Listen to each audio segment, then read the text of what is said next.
அனைவருக்கும் வணக்கம். அருணகிரிநாதரை சிந்திப்போம், கந்தர் அனுபூதியை பற்றி சிந்திப்போம் என்ற கருத்தாக்கத்தில் நாம் தொடர்ந்து அனுபூதியை பற்றி சிந்தித்து வருகிறோம். இன்றைக்கு பார்க்கின்ற பாடல் 21வது பாடல். முருகனுடைய திருவடி தீட்சையை அருள்வாய் என்று கேட்கிறார். வேற எதுவும் வேண்டாம், அவனுடைய திருவடி திருமலர்களை மட்டும் பார்த்தால் போதும். ஏனென்று சொன்னார், இறைவனை தரிசிப்பதே நமக்கு நல்ல ஒரு புண்ணியத்தை கொடுக்கும், நல்ல வழியை காட்டும் என அபையார் இதை சொல்லுகிறார். தமிழ் இலக்கியங்களும் இதை சொல்லுகிறது. நல்லோர் சொல் கேட்டல் இனிதே, நல்லோரை பார்த்தலும் இனிதே, நல்லோர் வாய் சொல் கேட்டலும் இனிதே என்று. அப்போ முருகன் எல்லோருக்கும் நன்மை செய்யக்கூடியவன். அவருடைய திருவடியை பார்த்தால் நமக்கு நல்வழி கிடைக்கும் என்ற காரணத்தினாலே இந்த பாடலில் அவர் அழகாக பாடியிருக்கிறார். கருதா மறவா நெறிகான் எனக்கு இருதால் வனசம் தர என்றிசைவாய் வரதா முருகா மயில் வாகனனே விரதா சுரசூர விபடானே அப்படின்னு சொல்லி உழைக்கிறார். வரதான கேட்ட வரங்களை எல்லாம் தருகின்ற வள்ளல் பெருமானே, முருகப்பெருமானே, முருகனே அப்படின்னா முருகவேலே, மயில் வாகனனே, மயில் வாகனனாக கொண்டிருப்பவனே, விரதான அடியவர்களை காக்கும் விரதம் கொண்டவனே.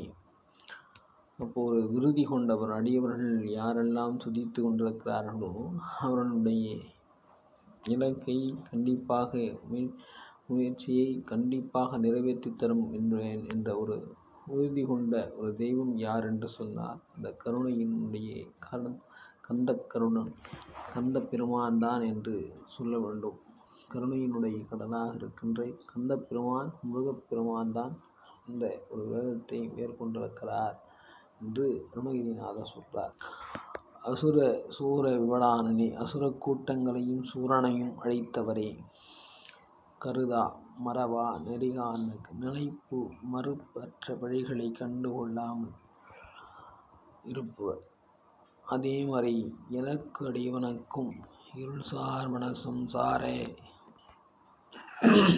உன்னுடைய இரு திருவடி தாமரை தருவதற்கு என்றும் இசைய வேண்டும். உன்னுடைய திருவுள்ளத்தை இப்பொழுதும் எனக்கு இசைந்தருள வேண்டும். வல்லரே, அழகானவனே, மயில் வாகனனே, கடவுளே, அடியவர்களில் ரட்சிப்பவனே, விரதம் கொண்டவனே, அசுர கூட்டத்தை ஒழித்தவனே, நினைப்பு மறுப்பற்ற இருநிலைகளிலும் போய் நிகர் விகல்பு நிலையில்தான உணர முடியாத ஒரு திருவடியை தாமரையை எப்பொழுதும் நான் பார்த்து கொண்டிருக்கின்ற உடைய திருவருளை இசைக்க வேண்டும் என்று அவர் கேட்கிறார் என்று சொன்னார். முருகப்பெருமானுடைய திருவடி பாதங்களை தரிசிப்பதும் நல்ல பாதையை தரிசிப்பதும் ஒன்று. யாரெல்லாம் முருகனை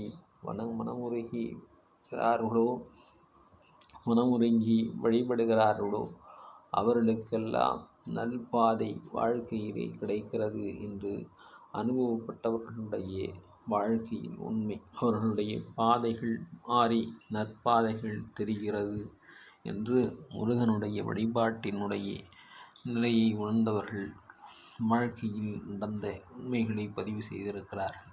ஆனால் பாதத்தை பார்ப்பதும், முருகப்பெருமானை பாதத்தை கண்டாலே நமக்கு பாதைகள் தெளிவு பெறும், வாழ்க்கையும் தெளிவு பெறும் என்று சொல்லி விடைபெறுகிறேன். முருகப்பெருமானுடைய அருளை பற்றி நாளை சிந்திப்போம், மீண்டும் சந்திப்போம் என்று சொல்லி விடைபெறுகிறேன். நன்றி, வணக்கம்.